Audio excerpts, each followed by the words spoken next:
Salut à tous, chez Rome, c'est le podcast qui répond à vos questions autour de l'entraînement et de la nutrition. Je m'appelle Romain, je suis coach et préparateur physique depuis 2017 et plus que d'être dans la mouvance du toujours plus, notamment à travers les réseaux sociaux, je me considère plus comme un artisan, un coach de proximité. Avec moi, pas de fioritures, pas de faux semblants, je parle ici comme je vous parle en vrai, le plus proche possible de vous et du quotidien. Les problématiques que vous rencontrez, moi je les ai toutes eues. Comme 99% des gens, je fais partie des personnes qui ne sont pas spécialement douées à la base. Mais peu importe, au contraire. C'est ce qui me permet aujourd'hui d'avoir la pédagogie et les réponses aux questions que vous vous posez. Alors bienvenue chez moi, bienvenue chez Rome.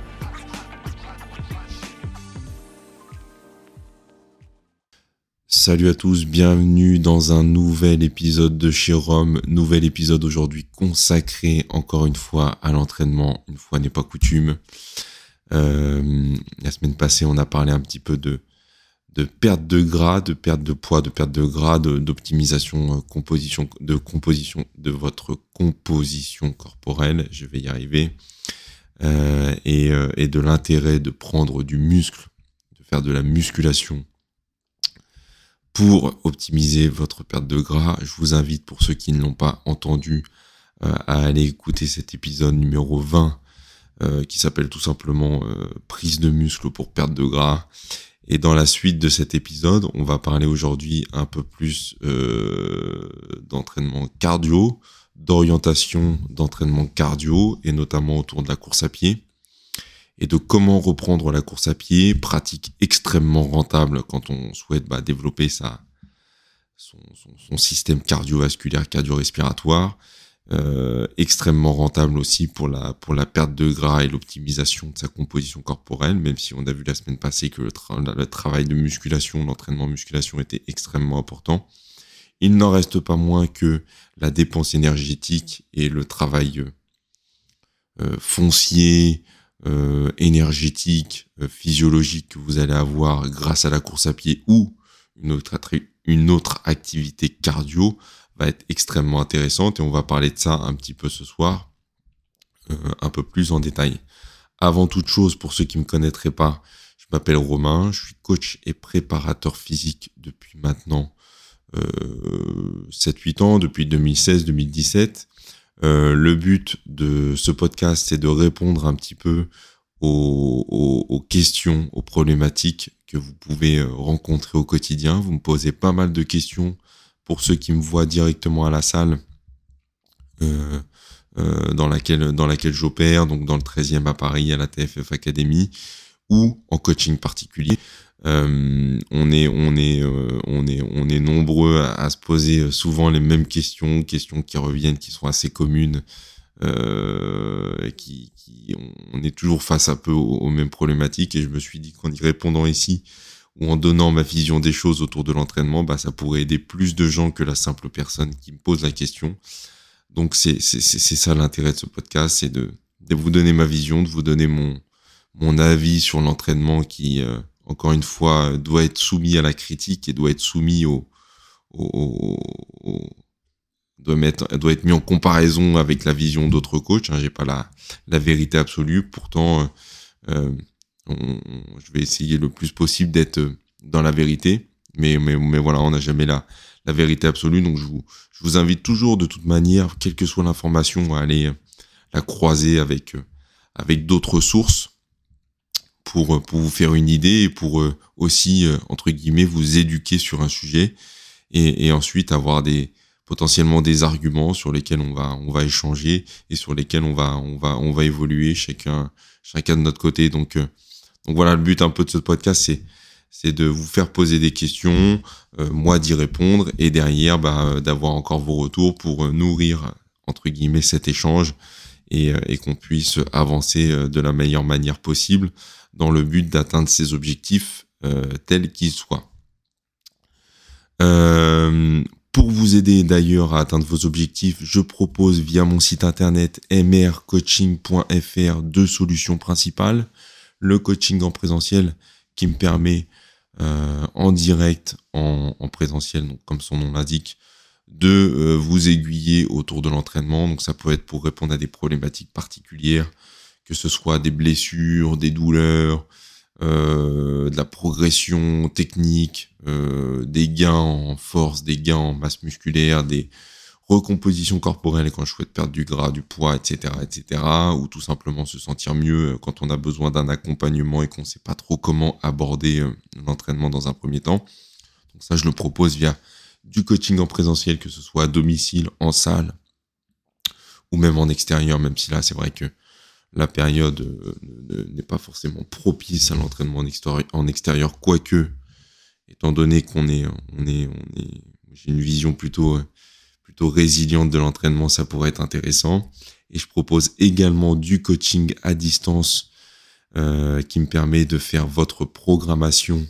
Donc ça, pareil, vous le retrouvez sur mon site internet mrcoaching.fr, qui me permet de faire votre programmation d'entraînement tous les dimanches pour les clients, les élèves que je suis à distance. Programmation qui va être bien sûr basée sur vos objectifs grâce à un formulaire que je vais mettre en lien sous cet épisode, formulaire qui vous permettra, et totalement gratuit et sans aucun engagement d'identifier un petit peu les objectifs. Vous allez voir, j'ai mis plusieurs...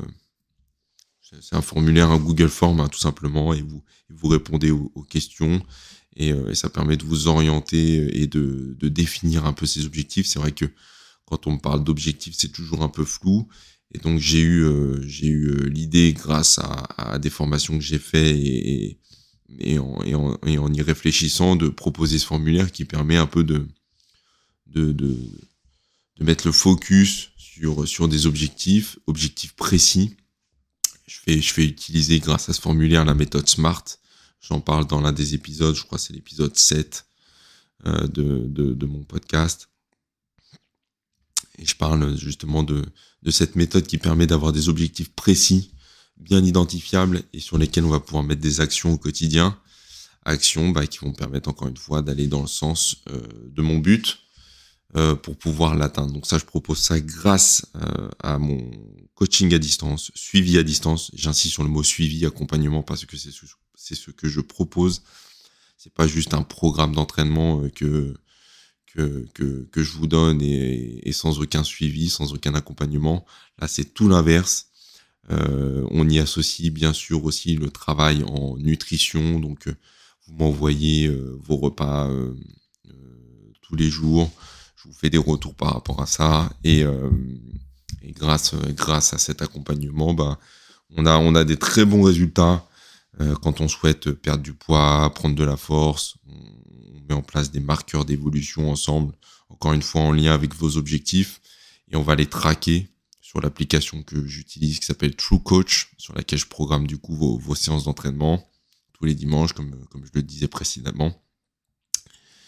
Et grâce aux échanges sur WhatsApp également sur la partie nutrition, on associe les deux pour avoir une quête la plus performante possible vers ces objectifs. Donc voilà, ça c'est le suivi à distance. Donc n'hésitez pas à me contacter, que ce soit à travers mon site ou à travers Instagram ou directement par message ou même en commentaire sous cet épisode. Et ça sera avec plaisir que je pourrai vous aiguiller sur la meilleure formule à vous proposer si vous en avez besoin. Pareil, n'hésitez pas à me mettre des petites étoiles qui font plaisir quand vous écoutez un épisode, si ça vous fait kiffer, si vous avez appris des choses, si ça vous a intéressé, que ça vous a éveillé la curiosité, n'hésitez pas à me faire part de vos retours, que ce soit en commentaire ou via les petites étoiles. C'est simple, hein, on sait aujourd'hui qu'on est régi un petit peu par ça, par l'engagement. Mon but n'est pas forcément de faire le plus gros podcast de la sphère internet, mais par contre, si ça peut aider plus de gens et si ça peut, dans votre entourage proche ou moins proche, venir toucher des gens et venir attiser leur curiosité, ça sera tout bénef pour moi et pour eux. Donc n'hésitez pas à mettre des petites étoiles qui font plaisir en lien avec votre intérêt. Allez, on va commencer avec l'épisode du jour. Donc l'épisode du jour, dans le même sens que l'épisode de la semaine dernière où on parlait de prise de muscle, d'entraînement, si on parle dans un sens plus large, et de perte de gras. Aujourd'hui, on va partir dans le versant un peu plus du cardio et dans le versant un peu plus du running, de la course à pied. Alors le running, la course à pied, c'est une méthode. C'est pas une méthode, c'est un agrès, c'est une discipline qui va être extrêmement intéressante et extrêmement rentable, que ce soit pour la consommation énergétique, mais également pour le développement des capacités cardiovasculaires respiratoires, pour le bien-être psychologique. Je ne vais pas vous faire le détail de tout ce que ça peut apporter de manière assez générale d'un point de vue physiologique et d'un point de vue de l'humain dans le sens global, mais je pense qu'on est tous d'accord pour dire que c'est extrêmement intéressant. Et pour autant, je pense qu'on est sur l'une des disciplines les plus pratiquées aujourd'hui en France et on a toujours un peu de mal à se dire comment reprendre cette activité, comment l'aborder de la manière la plus sereine possible. Moi, je vois souvent des défaillances au niveau de la course à pied parce que les gens veulent repartir trop rapidement. C'est vrai que c'est un sport qui est relativement accessible, hein. On a juste besoin d'une paire de chaussures, de sortir de chez soi et d'aller courir. Mais pour autant, il y a des étapes, à mon sens, à suivre pour reprendre cette activité à la richesse extrême d'un point de vue développement de qualité physique et d'un point de vue de la composition corporelle et du maintien d'une bonne composition corporelle. Et donc, il va falloir respecter des petites étapes, à mon sens, pour aborder cette pratique, qui reste quand même une pratique relativement traumatisante. Alors, je mets des guillemets, parce que en réalité, la course fait partie quelque part de nos fondements humains, hein, de notre évolution. On est tout à fait adapté physiologiquement et structurellement parlant pour courir. Pour autant, c'est que même si on a cette structure qui est tout à fait adaptée à la course à pied, on se rend bien compte que dans notre mode de vie actuel, on met quand même pas mal notre corps en défaut sur plein de choses. Et donc, il va falloir quand même si on a la structure et la base évolutionniste dans notre sens autour de la course à pied, il va falloir remettre un peu de contexte et y aller progressivement, surtout quand on ne l'a pas fait depuis longtemps, pour limiter les inflammations chroniques, les blessures, les petites choses désagréables qui vont venir un peu enrayer la machine quand on souhaite se remettre un peu dans le bain du sport, dans le bain de la bonne santé, de sa physiologie, etc., etc. Donc on va aborder plusieurs étapes, on va voir ensemble. Donc encore une fois, on va rester dans le cadre de la course à pied aujourd'hui, mais je vais faire des parallèles à un moment donné aussi dans le podcast avec d'autres activités cardiovasculaires, que ce soit sur ergomètre, que ce soit dans l'eau avec la natation par exemple, ou d'autres choses, même avec les circuits training. Mais je vais essayer de rester vraiment dans cette pratique de la course à pied, étant donné qu'à mon sens, c'est vraiment une pratique extrêmement rentable. Donc je vais aborder plusieurs étapes, on va dire, dans le podcast. Je vais parler du matériel, je vais parler de où courir, je vais parler de l'intensité, du volume, de combien de fois par semaine, à mon sens, il faudrait courir. Je vais vous donner plus ou moins un exemple sur quelques semaines d'un programme d'entraînement, et puis on conclura là-dessus sur cet épisode. Donc la première étape à prendre en compte quand on veut reprendre la course à pied, c'est l'étape du matériel, c'est savoir sur quelle base extérieure s'appuyer pour pouvoir commencer la course à pied. Je pense qu'on est tous un peu perdus aujourd'hui face à la quantité d'informations qu'on voit sur Internet, et notamment autour du sport et notamment autour de la course à pied. C'est vrai que c'est très très très en vogue le running. Ça peut donner envie, surtout quand il fait beau, surtout quand on a des conditions qui sont favorables en extérieur de vouloir s'y mettre, encore une fois, parce que c'est un sport qui est extrêmement accessible et extrêmement rentable. Je vais me répéter, mais c'est la réalité. Et donc, avec ce flux d'informations, on a aussi un flux d'informations et de tentations d'un point de vue marketing de par les marques pour nous proposer toujours plus de matériel, de choses à acheter qui vont, entre guillemets, nous donner l'impression que c'est grâce à ça qu'on va commencer à mettre en place son entraînement, qu'on va avoir besoin de ces éléments extérieurs pour pouvoir commencer l'entraînement, alors que c'est pas du tout le cas à mon sens. Dans un premier temps, il va vous falloir effectivement le matériel le plus important pour commencer la course à pied, c'est la chaussure.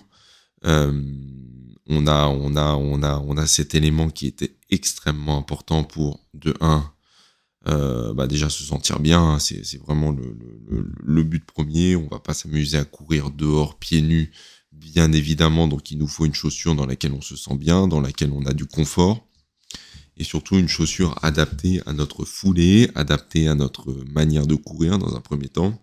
Donc pour ça, on va essayer de s'orienter vers des spécialistes, donc dans des magasins de running, dans des magasins qui vont essayer de vous orienter et dans lesquels vous allez pouvoir essayer les chaussures. Je pense qu'une erreur qui pourrait être faite dans un premier temps, ça serait de commander sur Internet en se disant que voilà, je vais acheter des chaussures peut-être en promo, parce que c'est vrai qu'aujourd'hui sur Internet, on a pas mal de promos tout le temps, et donc je vais pouvoir aller chercher des chaussures plus ou moins à ma taille sur Internet parce qu'elles sont jolies, parce qu'elles sont justement bien marketées, parce que je les ai vues sur les réseaux, etc., etc. Je pense que ça serait une erreur. Dans un premier temps, il vaut mieux essayer une chaussure quand on connaît pas trop les modèles, quand on connaît pas trop les drops, donc l'écart entre la taille du talon et l'avant du pied. Quand on connaît pas trop tous ces éléments, je pense que c'est bien d'aller se faire conseiller, d'aller dans des magasins spécialisés avec des gens qui sont adeptes de cette discipline pour vous orienter dans la meilleure chaussure entre guillemets pour vous. Pas besoin à mon sens de dépenser des centaines et des centaines d'euros, prendre des choses relativement simples et prendre une chaussure surtout dans laquelle vous vous sentez bien, dans laquelle vous allez avoir des bonnes sensations. Le but étant voilà de se sentir bien dedans, hein, tout simplement, pour aborder la course à pied de la meilleure manière. Donc ça, à mon sens, c'est déjà le premier point, prendre une chaussure dans laquelle vous vous sentez bien. N'hésitez pas, pareil, à prendre un peu plus grand. Moi, j'ai longtemps eu tendance à prendre des chaussures qui étaient limite. Et il faut savoir que quand on fait du sport, on a tendance à créer du coup de la chaleur, et de la chaleur notamment au niveau de ses pieds. On peut avoir le pied qui gonfle un petit peu, donc qui va prendre un peu plus d'espace dans la chaussure. Et c'est plus intéressant à mon sens de prendre une taille légèrement au-dessus de sa taille normale. Ça dépend bien sûr du modèle, ça dépend bien sûr de la marque de la chaussure, mais ne pas hésiter à prendre des tailles un peu plus grandes que ce qu'on mettrait au quotidien comme chaussure, étant donné qu'on va dégager de la chaleur et que le pied risque de gonfler, de prendre plus de place dans la chaussure. Donc ça, c'est le premier point, prendre une chaussure de qualité qui est adaptée à vous. Le deuxième élément qui, à mon sens, n'est pas forcément indispensable, mais qui est intéressant, c'est de prendre une montre qui va vous permettre de traquer un peu votre fréquence cardiaque, votre allure. Voilà, c'est vrai que ça peut être intéressant dans un premier temps d'avoir une forme des espèces de data qui vont vous permettre aussi de traquer un peu vos efforts,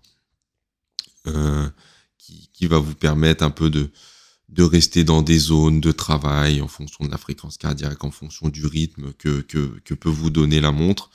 Ça doit pas être un élément qui va conditionner votre sortie ou non pour aller courir, mais ça peut être intéressant d'avoir ces éléments-là. Aujourd'hui, c'est vrai que c'est un peu l'élément comme la chaussure un peu inconditionnel de ceux qui font de la course à pied, de ceux qui veulent un peu progresser en course à pied. Je pense que c'est intéressant d'en avoir une. Encore une fois, pas besoin, à mon sens, surtout quand on débute, surtout quand on reprend, de prendre des montres extrêmement évoluées. Juste une montre qui vous permet d'avoir votre fréquence cardiaque, votre allure, et 2-3 petites choses qui seront forcément additionnées à la montre. Mais n'allez pas chercher des trucs extravagants ou dont vous n'aurez pas forcément l'utilité dans un premier temps, qui vont être dénué de sens dans un premier temps. Vous attardez pas non plus sur toutes les applications, sur je sais pas, les espèces de gilets de course, les petits accessoires stylés qui pourraient vous apporter un surplus de motivation. Tous ces éléments-là vont avoir tendance à perturber votre pratique dans un premier temps. Ça va tendre à la complexifier, à rendre un truc relativement simple trop complexe.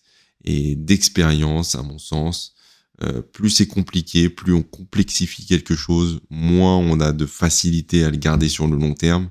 Donc restez sur des choses simples, une bonne paire de chaussures, une montre qui traque votre fréquence cardiaque et votre allure, et ça sera déjà très bien pour commencer et pour profiter du travail cardiovasculaire et énergétique que vous allez avoir grâce à la course à pied.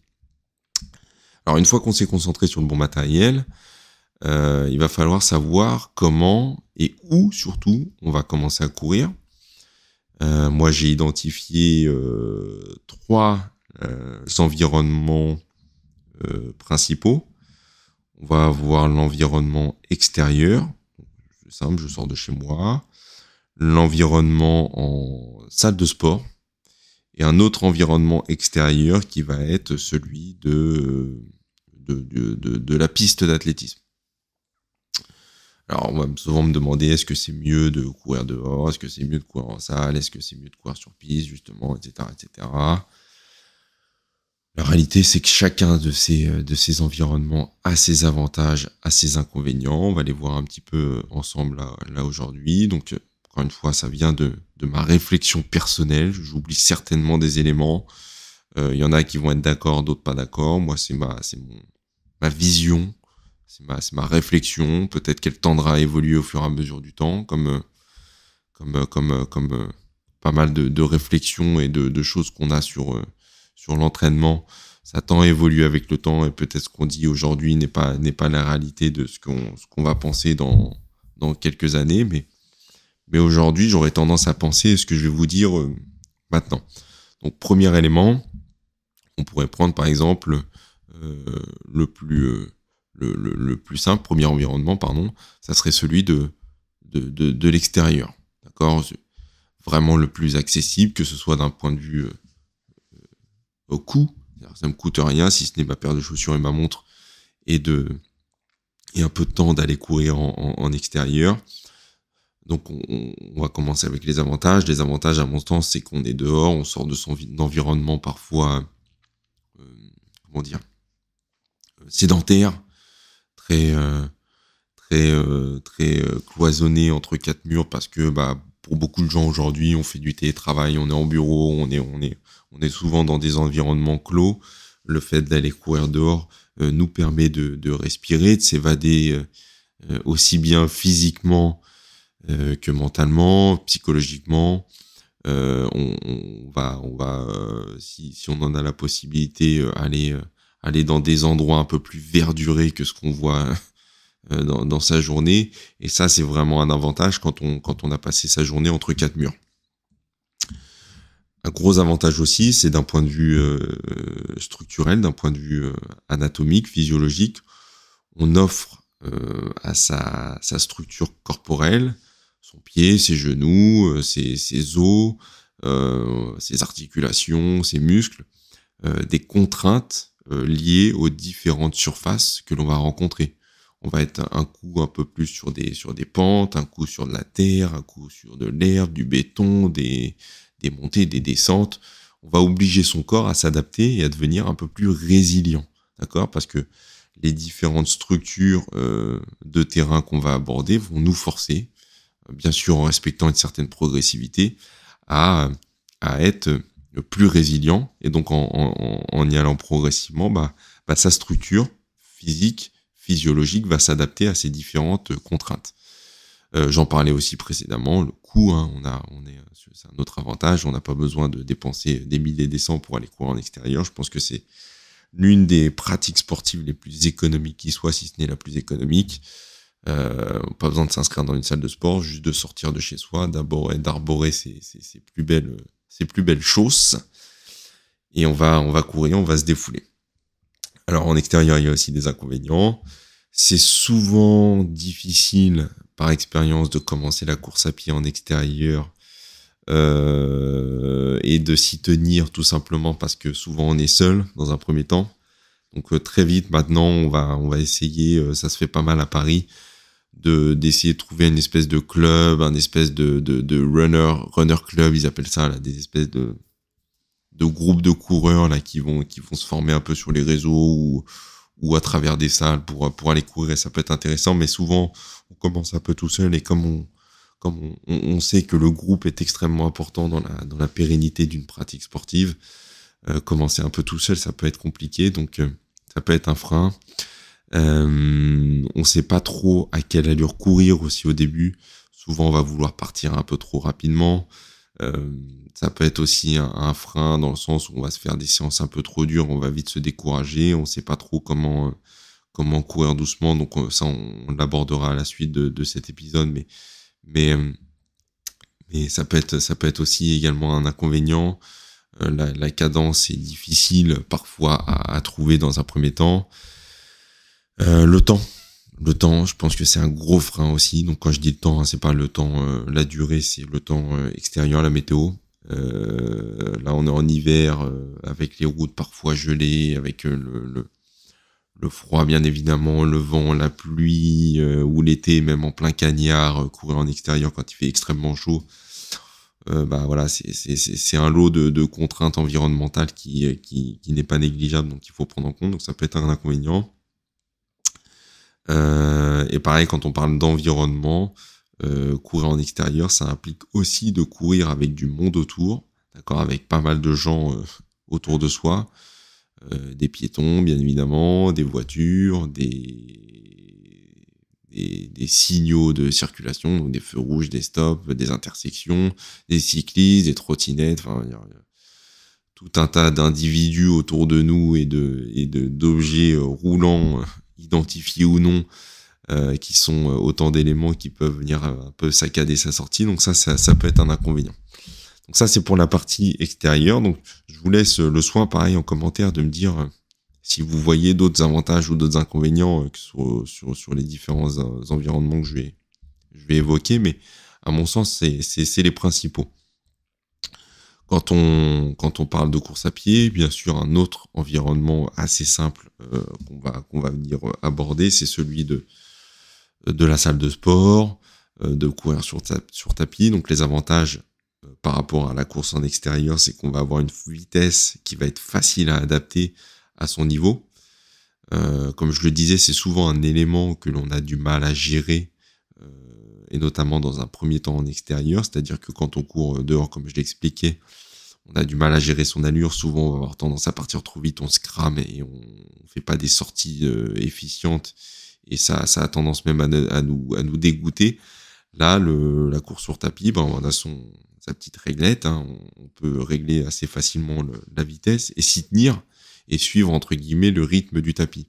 Donc l'allure est facilement appréhendable, justement grâce à cette vitesse qu'on va pouvoir venir moduler mécaniquement. On n'a pas de contraintes, là en l'occurrence liées aux intempéries, aux variations de température, aux désagréments dont on a parlé qui peuvent influencer négativement votre course. Donc là on est en intérieur, donc on se pose pas trop la question de la météo, donc ça c'est un avantage. Le revêtement du tapis de course et le rebond. Alors je parle de rebond parce que c'est vrai que c'est souvent assez soft le tapis de course en salle de sport. C'est souvent plus entre guillemets molletonné, hein, je mets des gros guillemets, que de courir sur du dur en extérieur. Et c'est vrai que quand on n'a pas l'habitude de courir et qu'on n'a pas une structure, on n'a pas son corps qui est encore tout à fait prêt à encaisser ce genre de choc, parce que ça fait longtemps qu'on n'a pas fait de course à pied, parce qu'on a un peu trop de poids justement à perdre, qu'on cherche à perdre du gras, etc. Pour limiter les contraintes sur votre structure justement, ça peut être un bon choix sur votre corps, sur vos articulations. Ça peut être un bon choix de commencer par le tapis de course. Les inconvénients, courir en intérieur, pareil, antagoniste de courir en extérieur, c'est rester en intérieur. Donc j'ai fait ma journée en intérieur, je vais recourir en intérieur. C'est pas voilà, pour changer d'air, c'est pas ce qu'il y a de mieux. L'intérieur, la course à pied en intérieur peut rendre l'effort parfois difficile, plus difficile que de courir en extérieur. Pourquoi? Parce qu'on va avoir une sensation de chaleur plus importante. Surtout quand vous entraînez aux heures de pointe et qu'il y a 750 personnes dans la salle. Et donc ça peut rendre l'effort moins supportable. On va avoir une circulation de l'air qui va être moins bonne qu'en extérieur. La respiration peut être impactée négativement. Et du coup, va faire monter votre fréquence cardiaque plus haut que sur une course en extérieur, même si vous avez plus ou moins la même vitesse, même si vous avez plus ou moins la même allure. Comme inconvénient, qu'est-ce qu'on a d'autre? On a aussi un apprentissage au niveau de son allure qui va être minime, d'accord? Sa cadence, les adaptations au type de terrain aussi, pareil, du fait que là on va courir sur une surface plate, soft, linéaire, qui peut être un avantage, hein, comme je le disais juste avant par rapport à un profil débutant. Au fur et à mesure du temps, si je ne fais que courir sur un tapis, je vais m'adapter que au tapis, et quand je vais devoir courir dehors sur une surface plus dure, plus arpentée, plus aléatoire et imprévisible, je risque plus facilement de me blesser parce que je me serai adapté qu'au tapis, entre guillemets, qu'au côté soft et doux du tapis. Donc ça peut être un inconvénient. Et pareil, je le disais un peu en amont, il n'y a pas vraiment d'apprentissage d'allure, pas d'apprentissage réellement de cadence, parce que je vais suivre un petit peu la vitesse que je vais indiquer sur le tapis. Et ça sera pas moi qui vais apprendre, grâce à mes sensations, à gérer un peu ma vitesse et mon allure. Bon, voilà, c'est des choses qu'il faut prendre en compte. Encore une fois, ça peut être un avantage, ça peut être un inconvénient, ça dépend du contexte, mais voilà, j'essaie d'expliquer un petit peu dans les différents cas de figure, ce qui peut être de l'ordre de l'avantage et de l'ordre de l'inconvénient. Dans une logique, encore une fois, d'adaptation et de stimulation variée à mesure que l'on progresse. Le troisième environnement que j'ai décelé, qui est plutôt similaire au premier dont j'ai parlé, c'est-à-dire celui en extérieur, c'est celui sur piste, donc sur piste d'athlétisme. Pour les avantages, le premier qui me vient en tête, c'est que l'on se retrouve dans un environnement extérieur totalement dédié à la pratique de la course. On est vraiment dans un environnement qui est dédié à ça. Les conditions de surface, donc le sol, de respirabilité aussi, parce que je suis en extérieur, sont idéales. Et en plus, on n'a pas les contraintes de circulation. On n'a pas les contraintes environnementales qu'on retrouve en extérieur. Donc là, j'ai pas de vélo normalement, théoriquement, hein, j'ai pas de vélo, j'ai pas de trottinette, j'ai pas de bagnole, j'ai pas de gens qui marchent, du moins pas de gens qui vont venir saccader ma course, si ce n'est d'autres personnes qui s'entraînent. Pareil, un tour étant pour une piste standard de 400 mètres, on peut facilement obtenir sur cet environnement-là des repères pour juger de sa forme, pour avoir des espèces de rapports d'une séance à l'autre sur lesquels je peux traquer un peu mon évolution. Je peux facilement du coup jauger ma vitesse de course, ma foulée, ma cadence, etc. Je peux prendre plein de marqueurs et les standardiser et voir leur évolution, justement parce que une piste fait 400 mètres et je peux à différents endroits de la piste déterminer des distances à faire. Et puis voilà, c'est quelque chose qui est facilement appréhendable pour ce type de travail. Donc c'est un environnement idéal, du coup ça fait le lien pour mettre en place des séances spécifiques, des séances de type intermittent, fractionné, ou encore même des tests sur des distances spécifiques, encore une fois, comme le 400 mètres, le 800 mètres, le 1500 mètres ou plus. Voilà. On peut imaginer tout un tas de travail. On va avoir des trucs très standardisés, très millimétrés, calculés sur une piste d'athlétisme. Au niveau des inconvénients, le plus gros, hein, franchement, quiconque a déjà fait de la piste sait que ce sont souvent les séances que l'on redoute le plus. C'est vraiment assez difficile parce que justement c'est souvent des séances spécifiques, des des travails de fractionnés. On va venir faire par exemple, des 10 fois 400 mètres avec 1-2 minutes de récupération entre. Des trucs super difficiles où on va devoir maintenir des allures, des vitesses pour progresser. Donc c'est qui dit souvent piste, dit souvent effort réservé aux soutenus et aux désagréables pour être poli et aimable, si je puis dire. Pareil, c'est des efforts qui sont souvent, des efforts. Courir sur une piste, c'est souvent extrêmement linéaire, redondant. On tourne autour d'une piste, justement. Il n'y a rien qui change autour de soi. C'est très frustrant car il n'y a pas vraiment de bout. On est sur un truc assez redondant. Encore une fois, c'est un travail qui se dirige plus vers du travail spécifique que de sortie longue. À faire avec 30-45 minutes sur piste, ça peut se faire, mais ça va être très vite chiant parce que l'environnement qu'il y a autour de nous va être le même et on va avoir l'impression de tourner un peu en rond comme un hamster dans sa roue et dans sa cage. Qu'est-ce qu'on peut dire d'autre? Idem que sur le tapis. La surface, elle change pas trop. Donc les contraintes non plus. Vous êtes sur une surface qui est extrêmement bien pensée pour la course à pied, mais vous n'avez pas de variation, d'angulation que vous allez pouvoir avoir au niveau de la cheville, justement parce que vous allez avoir des terrains un peu escarpés, encore une fois. Donc ça peut être intéressant dans un sens et moins dans un autre.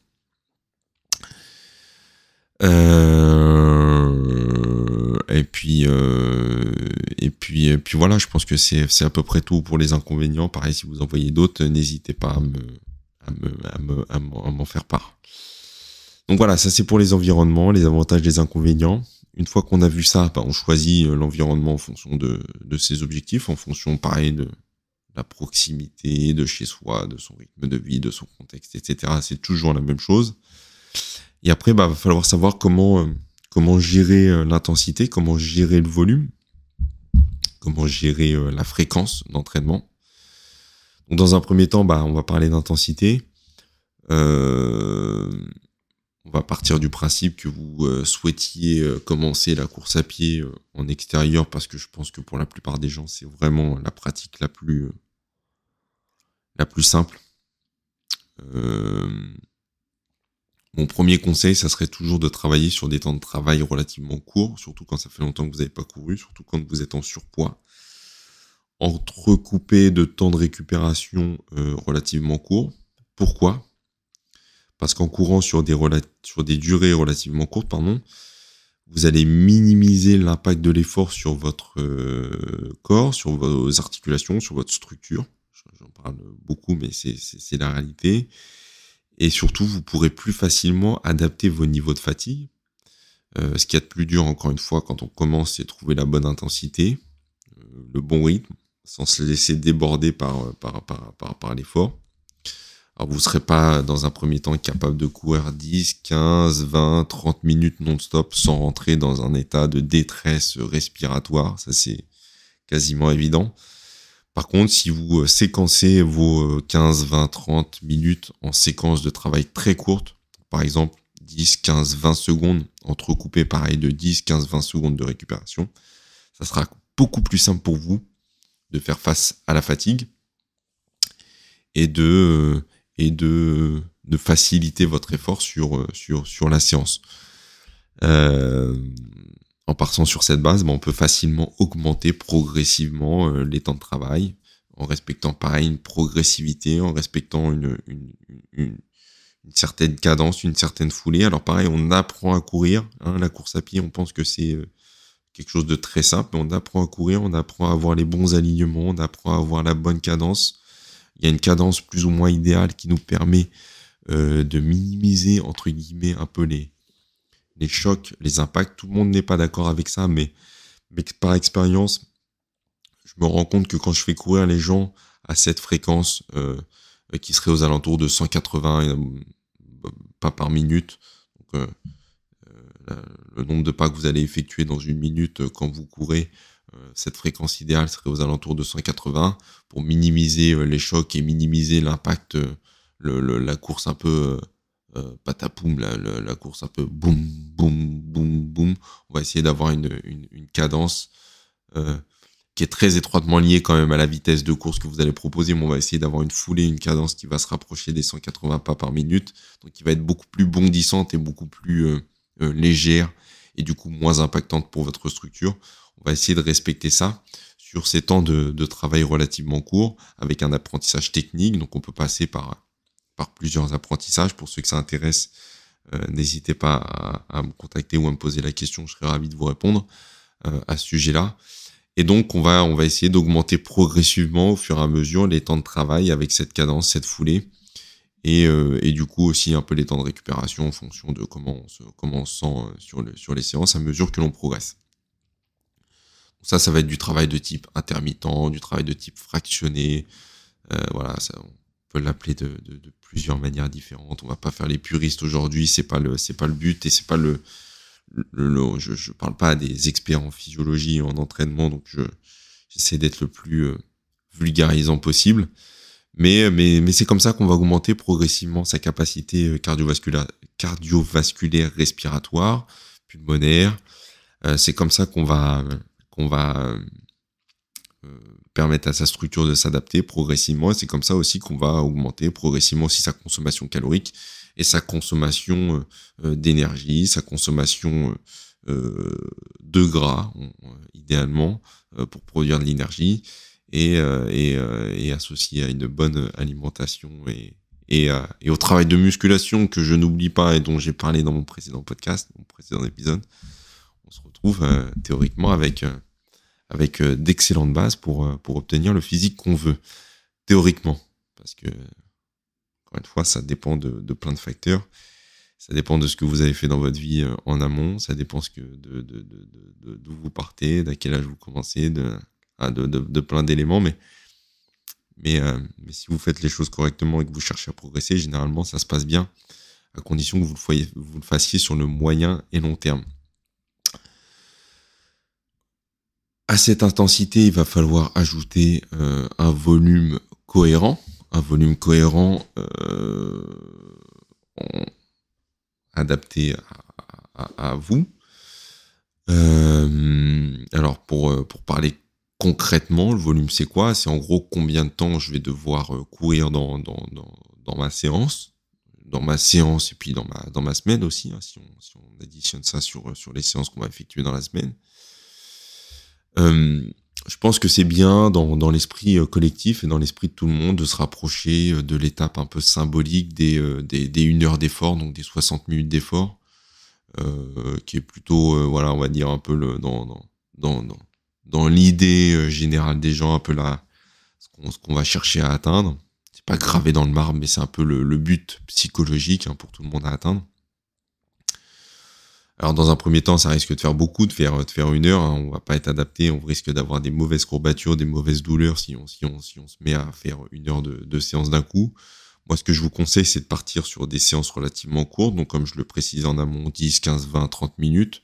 30 minutes, c'est déjà pas mal, mais je pense que 10, 15, 20 minutes, en suivant le protocole d'intermittent que je vous ai donné juste avant, avec par exemple en commençant sur 15 secondes d'effort, 15 secondes de récupération. Ah oui, je l'ai pas précisé, mais sur la récupération, je pense que c'est plus intéressant de marcher que de rester à attendre. Donc, alterner les phases de course à pied et de marche, ça sera plus intéressant. Et donc de partir sur un volume de 10, 15, 20 minutes, ça me semble être très bien.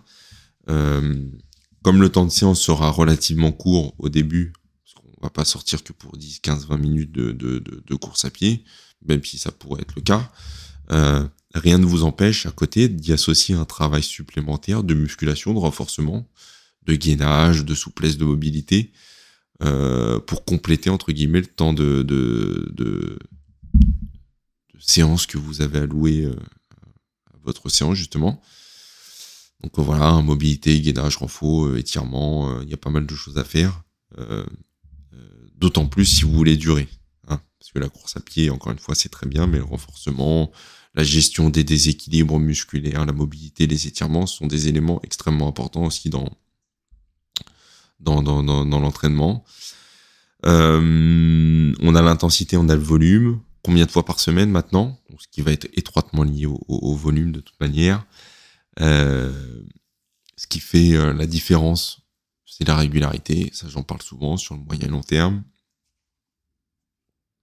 Les raccourcis, bah ça n'existe pas. Je me répète, hein, mais c'est toujours la même chose. C'est toujours la même chose. C'est sur le moyen et long terme qu'on voit les résultats. Tout ce qui est à court terme, ça marche pas. C'est de la poudre aux yeux. C'est du vent. C'est tous ceux qui vous vendent des résultats 4, 5, 6 semaines. Ils vous mentent, mais vous savez pas comment ils vous mentent. Ça marche pas. Ceux qui ont des résultats, c'est ceux qui pratiquent pendant longtemps. C'est tout. Ni plus ni moins, et qui sont sérieux, qui ont trouvé surtout, encore une fois, je digresse, mais je reste un peu dans le truc, faut faire quelque chose qui vous plaît. La course à pied, c'est vrai que c'est un peu particulier. Après, on apprend à apprécier aussi une pratique qu'on a parce qu'on a justement des résultats, et la course à pied, c'est un excellent exemple parce on se sent très vite avoir des résultats à mesure qu'on respecte les étapes dont je vous parle. Et donc en ayant des résultats, bah, on se dit bon, bah, j'ai des résultats, ça marche, j'ai pas envie de perdre ces résultats en m'arrêtant. Et on a cet effet quand même psychologique de la course à pied. Si je prends mon exemple, moi j'aime pas du tout courir à la base, et c'est vrai que j'ai pris plaisir à m'y mettre. Pourquoi je m'y suis mis, enfin sérieusement, j'ai toujours plus ou moins couru, que ce soit avec le foot ou même à côté, j'ai toujours plus ou moins couru, mais ça n'a jamais été le truc qui m'a toujours fait fantasmer. J'ai toujours essayé de détourner ma pratique de la course à pied en faisant des activités cardio autres, donc de la nage. Moi j'aime beaucoup nager, mais c'est vrai que c'est pas forcément évident à caler la natation, la nage.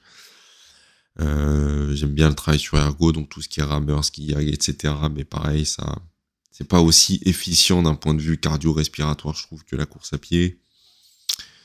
J'aime bien les circuits, j'aime bien travailler en boxe aussi, en sport de combat à mon niveau. Mais tout ça, c'est pas aussi efficient que la course à pied. À un moment donné, quand je m'y suis mis sérieusement, là, il y a un peu plus d'un an, de manière régulière, 2 fois par semaine, même si là, j'en fais un peu moins, mais parce que justement, j'ai repris les sports de combat. Mais je me rends compte qu'effectivement, il y a pas c'est pas comparable d'un point de vue gain physiologique. Et donc, pour en revenir au propos, moi, j'aimais pas du tout courir. Enfin, je trouvais ça chiant à mourir, etc. Et force est de constater que progressivement, on se laisse prendre au jeu, on essaye de s'améliorer, on essaye de progresser. Enfin, après, ça, c'est dans ma manière d'être. Moi, je cherche toujours à progresser, je cherche toujours à faire mieux, à progresser, à faire mieux. Et c'est vrai qu'on a un état physique et psychologique une fois qu'on a couru qui a pas beaucoup de comparatifs avec d'autres sports. C'est vrai qu'on se sent extrêmement bien. Et je pense qu'on apprend aussi à apprécier la course à pied. C'est pour ça qu'il y a autant de gens qui s'y mettent, il y a autant de gens qui sont piqués justement par ce sport.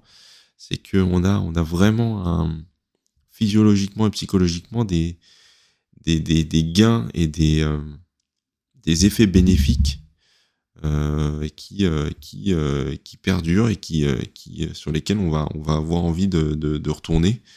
Et donc je pense qu'on apprend aussi à apprécier la course à pied. Donc faites quelque chose qui vous plaît, mais n'hésitez pas à essayez pendant quelques temps pour apprendre justement à apprécier par la répétition, par la progression, par les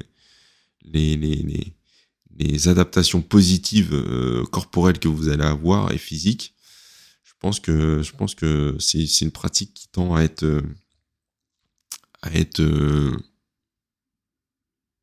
comment dire, dans laquelle on se doit d'être un peu résilient au début pour apprendre à l'apprécier. Donc je referme la parenthèse. Donc au niveau de nombre de fois par semaine, donc comme on veut le faire longtemps, faire 5 séances par semaine au début quand on est hyper motivé, quand on a son shot de dopamine, c'est pas ce qu'il y a de mieux. En plus, il va falloir bien récupérer entre les séances et ça sert à rien de vouloir en faire trop au début parce qu'on va se péter plus qu'autre chose. Ça, c'est pas ma vision. Je pense que c'est bien de partir sur un rythme de 2 fois par semaine, peut-être 3 à adapter avec le volume et l'intermittent au niveau de l'intensité que j'ai proposé. Donc en exemple, ça pourrait donner ça. Ça pourrait être en semaine 1, par exemple, une séance de 15 minutes où je vais alterner 15 secondes de course à pied, 15 secondes de marche. Et faire la même chose sur une deuxième séance. En semaine 2, faire la même chose, mais sur 30 secondes de course à pied, 30 secondes de marche. Semaine 3, 1 minute de course à pied, 1 minute de marche. Voilà, c'est très basique ce que je donne, mais ça va être